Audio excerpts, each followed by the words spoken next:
皆さん、お稽古お疲れ様です and welcome back to Beyond the Dojo. Guys, I am not able to be on screen again because I am finally finding some time to record this while I'm getting some chores done. So you might be hearing some sounds of me moving around the house and stuff, but this is the only time I was able to find to record this podcast today. So really, please forgive me. I'm moving stuff around that I bought at the groceries.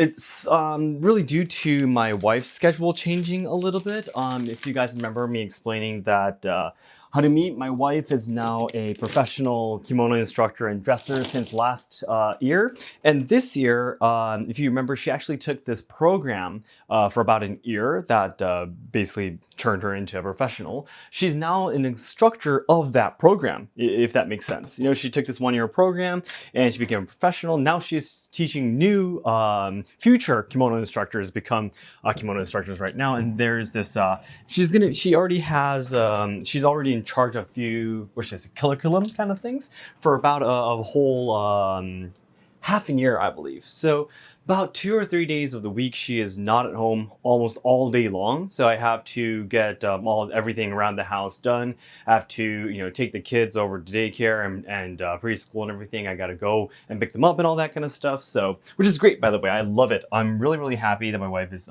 able to go outside and work and get do the things that she wants to, because for the past, I have 3 kids, right? I have a 7-year-old and almost turning 5-year-old and also a 3-year-old at home. So until, they, so for the first 5-6 years or even longer, Harumi was really, my wife was focused full time on taking care of the kids, and she wasn't able to do anything she wanted to do, right? Because, one baby after another kind of thing for a really long time. And finally, now that we've starting to sort of settle down with our son, turning 3 years old. He's in his terrible 3s right now, so he can't go to sleep without crying for like 15 minutes right now, which is a little bit stressful, I guess you could say, for Harumi and I right now, but it's a lot better, right? We don't have to chop up everything so that our kids can eat, or I almost tripped on a stool there. They can, start eating on their own. They can bring the dishes to the sink on their own. Well, my son can't, but my 2 older ones can. It's getting a lot better, and I really wanted her to be able to challenge new things, and it was her dream, to be able to have her own skills and be able to make money and all that kind of stuff. So I'm really happy for her. But because of that, the situations inside the house are a little bit different, and due to that, I am now taking the, what do you call these? The clothes that we washed? Laundry, there we go. Yes, and I'm moving that, so I'm trying to prepare to fill in the bathtub and everything, all that kind of stuff. But I'm really enjoying being able to be there for my wife, so. But anyways, before I start talking about today's main topic, you see on the thumbnail and the title of this podcast, I had a couple of questions about the wakizashi and tanto class in my online lessons. I've been talking a little bit about this, but I started this new Shinkagari Hogaha class, and there we train the katas in Shinkagari Hogaha. And just to confirm, guys, Shinkagari Hogaha is a Ryuho style that's incorporated into Asayama Ichiden-ryu, and it was incorporated into Asayama Ichiden-ryu during the 21st headmaster's generation. So it was added to Asayama Ichiden-ryu very recently. Okay, and I made a, on the shorts of this podcast, I always post clips of the lessons and everything, right? And one of the clips was about the blood shake that we do in Shinkagari Hogaha, which was called the Kaiten Chiburi, the spinning blood shake, and I was spinning the wakizashi, explaining how to do it and everything. And someone asked me that, wait, didn't you say that in Asayama Ichiden-ryu blood shakes don't exist? And the answer is yes and no. So Asayama Ichiden-ryu traditionally doesn't have any blood shakes, to be honest. But now that Shinkagari Hogaha is part of Asayama Ichiden-ryu, basically there is, because Shinkagari Hogaha originally had the blood shake. So that's the reason why. It's a little bit confusing to say that there are a lot of things that we explain in our videos on Seki Sensei, maybe in the clips of my lessons and everything, like this, we're supposed to do it this way kind of stuff. Sometimes it's not the case because we have 2 other Ryuho styles that are incorporated into Asayama Ichiden-ryu. For example, we generally say that there are no bowings in Asayama Ichiden-ryu. The only bowing that we do is the bowing to the area, because Asayama Ichiden-ryu was born during the Sengoku War period on the battlefield. So the only bowing, the only showing of respect that you do is the bowing to the area, because that area that you're going to be training in might be the place that you're going to be dying. So that might be the place that has to take care of your body. So you show respect to the area you're training in before and after the training. But when you actually start training Asayama Ichiden-ryu, you learn that there is actually this reiho that you do with your katana in front of you, sitting in seiza, and all that kind of stuff. Like, wait, didn't you say that there aren't any reiho, bowing to anything else in Asayama Ichiden-ryu? And the answer is correct, because that other reiho that we do in seiza is actually the reiho from Muhiryu iaijutsu. As we explain again, Muhiryu iaijutsu was added to Asayama Ichiden-ryu during the 19th headmaster, I believe. So, as you can probably understand from this, a lot of the ancient ryuha styles in Japan, many of them disappeared, basically, due to a lack of people carrying on the ryuha style, so on and so forth. Many people quit training in Kobudo. Yeah. So a lot of the ryuha styles were like, oh, we're going to be gone very soon, we're going to be disappearing very soon. So they would go around and ask different ryuha styles that can still survive, and be asking them, I'm really sorry, would it be okay if you can carry on our style? And Asayama Ichiden-ryu, of course, is carried down to this day. So there were multiple ryuha styles that would be incorporated into Asayama Ichiden-ryu because of that. Yeah. But most cases, it's very, very difficult, because even, for example, let's say the Shinkagyu Hoganha that we're training in and Asayama Ichiden-ryu, they're very different, right? I'm sure many of the Asayama Ichiden-ryu trainees are listening to this too. You guys would notice that the techniques are quite different. So a ryuha style carrying on a completely different ryuha style is actually very difficult. It's usually almost impossible. Yeah.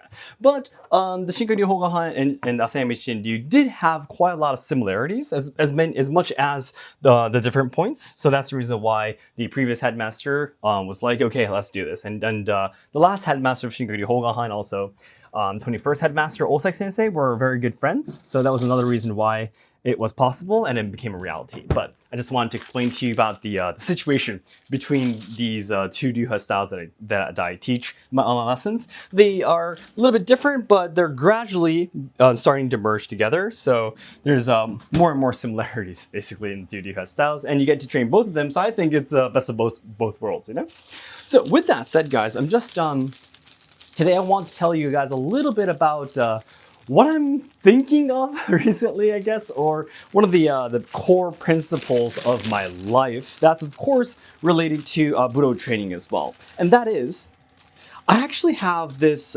mentor, I guess I can say. He is actually originally a comedian. He's, of course, Japanese. He's originally a comedian, and he also is an artist. So he draws pictures, he makes movies. He's really becoming more and more popular in the States too, in the United States. He is active in the movie industry, in the children's book industry, and all that kind of stuff. But he's also a very famous businessman in Japan too. And he has these podcasts, and he talks about business. He talks about his experiences and thoughts, and how he made this project a success, what he did not do well with whatever, and all that kind of stuff. So I've been a very big fan of him for a long time. And I can say with confidence that maybe like 90 or so percent of the success I've made in all the projects that I do is all thanks to the knowledge that he shares. Yeah, so he's an amazing person. Now, with that said, one of the teachings or his ideas, I guess, is about what you should focus on the most, what you should use as a weapon the most, depending on which generation you're in. Okay, so he says that when you're in your tens, what's most important is your friends. Okay? When you're in your 20s, what's most important is your stamina, and the amount of things that you do. And when you're in your 30s, what's most important is techniques and skill. Okay? In your 40s, what's most important is human relationships, who you have connections with. In your 50s, what's most important is health. In your 60s, what's most important is cuteness. Okay, so you can kind of imagine what this is about, right? So when you're in your 10s, who you are around around, and who you stick with really shapes who you are, what you're capable of, what you'll be able to do in the future. In your 20s, it's about the adventure of finding out who you are. You know, your 10s is about studying to get to that stage. In your 20s is all about, okay, so I've been, you know, lived through my teenage years. So who am I? What am I supposed to do? What do I want to do? What does the world want from me, kind of thing? And you do everything you can possibly. So I follow his rules. Yeah, I'm 31, but when I was still in my 20s, I would just work, study to, you know, until I faint. You know, I lose consciousness every night almost. And I try to do everything I can. So if you guys remember, I talked to you guys a little bit about I've experienced Kyudo before, I did Aikido before, I did Shodo, I did flower arrangements, Kado, I did almost every Japanese traditional culture, you know, form of Japanese traditional culture that I can think of. Yeah, and I tried everything out, and I basically chose and, you know, did not choose certain ones. And yeah, business wise too, I experienced 3 different companies, and I started my own company. And in terms of major projects, I think I've done 3 or maybe 4 while I was still in my 20s.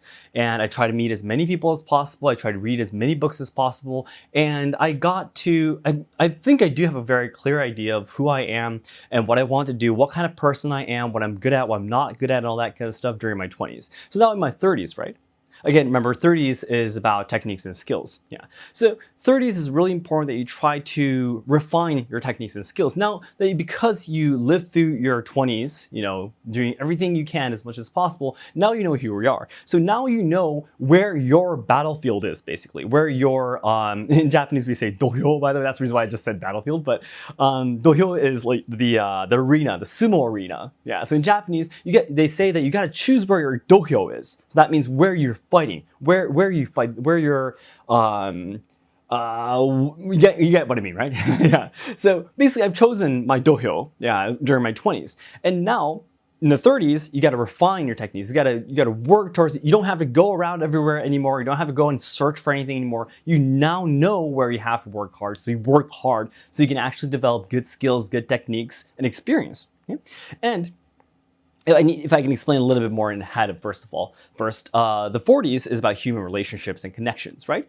So if you live through your 30s refining your techniques and skills, you'll become a very important person in that field. So once you've gotten that, when you go into your 40s, you now need to have human connections and relationships with the people who have also worked very hard through their 20s and 30s, so you can start doing even bigger projects with them. Because in the end, you can't just go really far on your own, right? Yeah, so it's really important that in your 30s, you become someone who people would want to meet, would want to listen to, yeah. And then you'll be able to meet up with these amazing people and do even bigger things. Now, after you live through your 40s, making as many great, amazing human connections as possible, in your 50s, guys remember, health. Okay? Now that you've built such an amazing, you know, life so far, what's really important in your 50s, what makes a difference between other people is your health. Okay?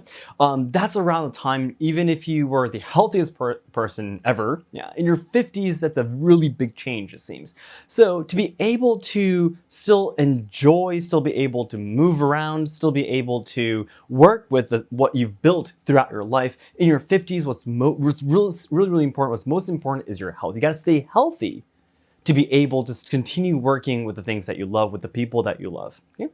Then your 60s, I translated as cuteness, right? What does that mean? So in Japanese, it's aikyo. Okay, aikyo is kind of like cuteness. It's not directly just cuteness, it's loveliness, it's cuteness kind of thing. Yeah. So the reason why 60s, aikyo, this cuteness is important is because when you turn and you become into 60s, like especially in Japanese society, now you're really old, right, basically. And in Japanese society, in the hierarchical relationships, you're basically now, you know, what should I say, mostly the oldest in the community. Yeah, and then people who are younger than you usually can't say anything to you anymore. Even if you're doing something wrong, even if you make mistakes, no one will point that out to you anymore once you've gotten older. I think it's not just Japan, of course, but in Japan it's worse. Okay, so the problem is you tend to sometimes make a lot of mistakes, in communication. You start to make a lot of mistakes, but no one will explain that to you anymore. No one will tell you that anymore, and they'll just gradually disappear and not be with you anymore. Okay, so it's really important that in your 60s you are a bit silly. Yeah, you are open. Yeah, you are cute. Okay, they are jolly, yeah. So that the people who usually in Japan, just because you're older, everyone will respect you and honor you and all that kind of stuff. So to be able to have healthy relationships with the people around you, you need to maintain the cuteness. So don't just be strict. Don't be what should I say, frustrated all the time. Don't be that grumpy old person, basically. 60s is not that old, to be honest, but that's the way he explains it. My mentor explains it, and that totally makes sense. And if you can stay cute, and if you can stay a loved person even in your 60s, yeah, 70s and 80s, he hasn't have the theory yet, because he is still in his 40s, yeah. But in the future, I'm sure he'll think of what 70s and 80s, what's important in 70s and 80s, but he's explaining that way, and for me, it's like a guideline for my whole life. Yeah. So again, for the next 8.5 years, I'll be focusing on the 30s, which is techniques and skill. So I think you guys remember me explaining this to you, but I have quit playing the shakuhachi, which I played for 6-7 years. I loved playing the shakuhachi, but I really couldn't see the future, basically, with it, if that makes sense. I love playing it, but okay, I play the shakuhachi, where am I heading toward, kind of thing, Because I do want to maybe have a hobby in the future, which is great. Of course, I do want to have a hobby maybe at some point. But right now, I need to feed my family. I have a lot of dreams. I have a lot of things I do want to do for Asayama Ichiden-ryu. And for that, I need to, of course, make money and all that kind of stuff, right? That's what's realistic. Yeah.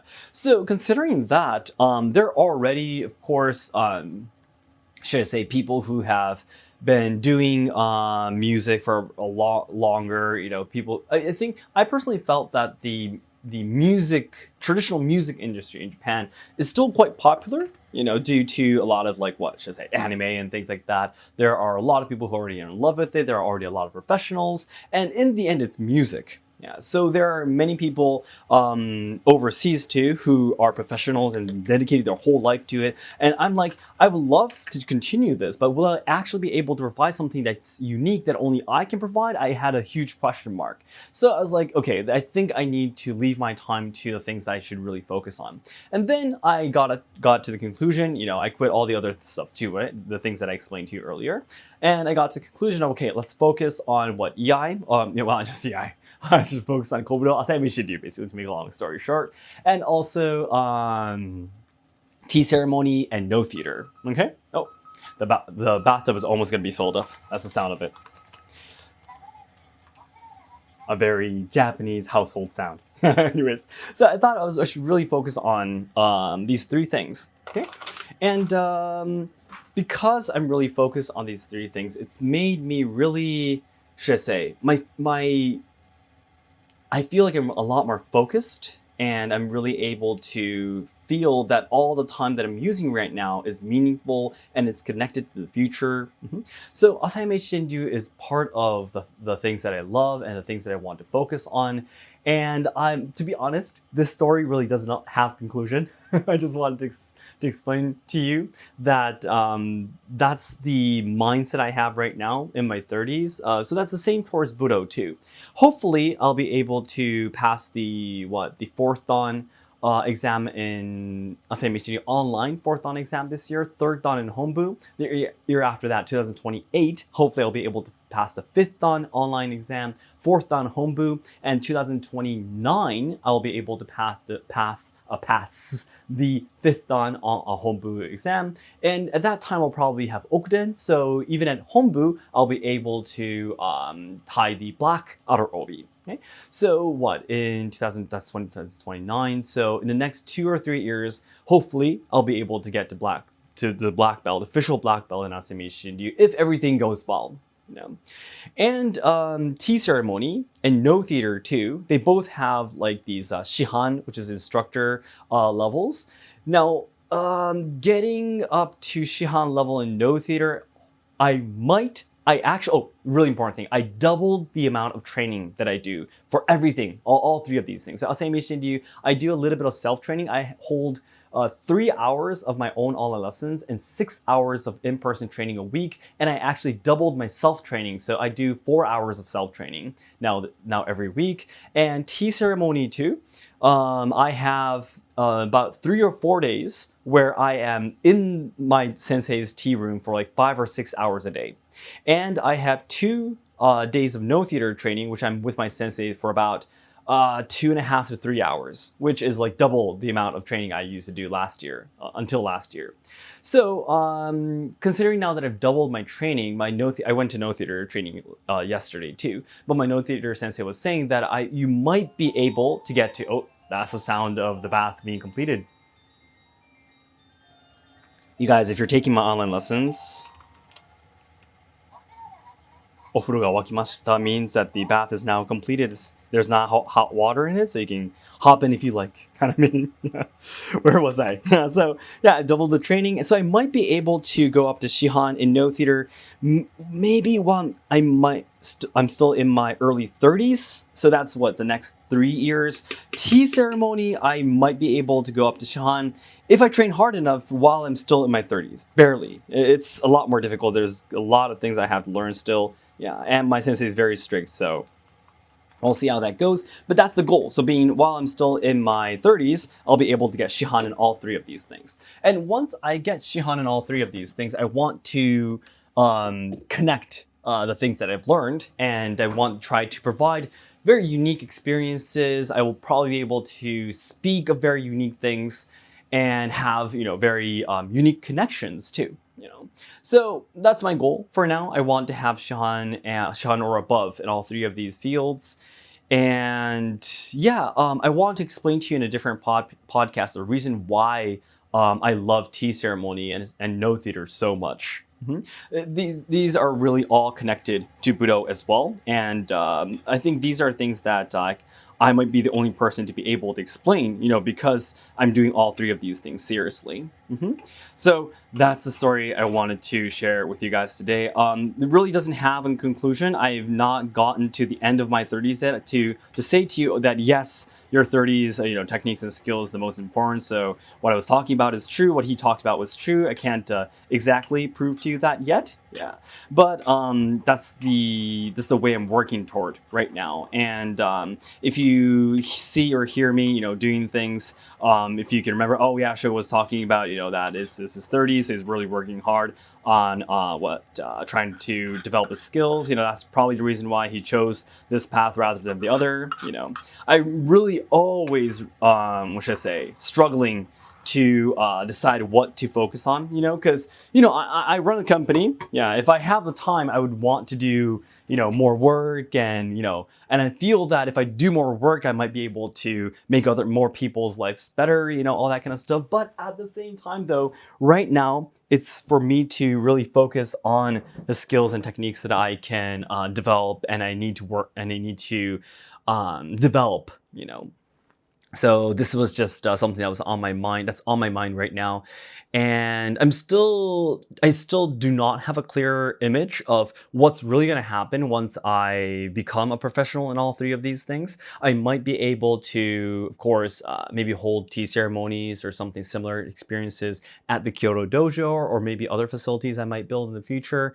No theater, same thing. I might be able to hold some stages with my sensei in Kyoto if there's any requests for that. I would love to help the industries involved in these 3 fields, like the selling of training equipment, selling of matcha, for example, or tea utensils, no masks and no costumes and kimonos and all that kind of stuff. I would love to try to help out as many people as possible. And ultimately, the reason why I want to do all of these, Japanese traditional culture related stuff is because I want to try to build strong communities for people to connect and have something to work on, have something to always brush up and something to enjoy, people to talk with, people to connect with. And I want to try to provide as much happiness as possible while I'm alive to as many people as possible, because that's what makes me happy. Okay? And again, this will be another topic I'll be talking about in another occasion when I want to talk a little bit more about why I want to specifically work toward Japanese traditional culture and not something else, you know. So, oh my gosh, the reason why, guys, I'm not ending this podcast right away is because I felt like I have something I wanted to talk to you guys about that's related to this topic, but it completely slipped my mind. So if I remember again, I will let you guys know in a different episode, okay? Then guys, thank you so much. I'm really sorry it was really loud. You had to listen to all the sounds inside my house, you know, but I was able to wash the bathtub, they'll fill it up, and also make some miso soup for the family, because I have the in-person training, the Kyoto Dojo's in-person training right after this. I have to leave, and I have to leave my kids to my wife, who has worked all day long, so I want to try to do as much as possible for her. But I'll be putting my dogi on, and I'll head over to the daycare and the preschool to pick up my two younger ones, and my wife is going to be picking up my older daughter, and they'll be coming home together. So I'll bring them back, wash their hands, all that kind of stuff, and I'll be heading over to the training. Oh, and speaking of training, the in-person training, January 2026, 2 new members joined the dojo officially. Yeah, and this month too, today, Tuesday, is one person is going to be coming, and on Thursday another person is going to be coming to see the training too, and another person who has not contacted me yet, but the new member I talked about among the two, one of the 2 members actually already invited a different person to the dojo, and that person has contacted me, but I'm not too sure when he wants to come, but he did say he's interested. So the in-person training is getting more and more excited that we have so many people who are training in Asayama Ichiden-ryu in Kyoto too. And I'm really hoping that the events we're going to be holding in the future will boost the Kyoto Dojo even more. So I'll keep you guys updated about that too. Okay? Alright guys, thank you so much for your time. I really hope whatever I'm talking about in these podcast series for you. I don't want to be stealing your time, but yeah, I'll always try to make these podcasts meaningful and useful and educational as much as possible while I share all the things that's happening in my life with you guys. So it'd be great if we can keep in touch like this. Okay? Alright guys, thank you so much. And again, I do always read your comments, by the way. I read every single one, and I leave hearts, and I try to reply if I can as much as possible. So I will always be ready for comments too. Okay? Alright guys, thank you so much. I'll be heading outside now. Goodbye.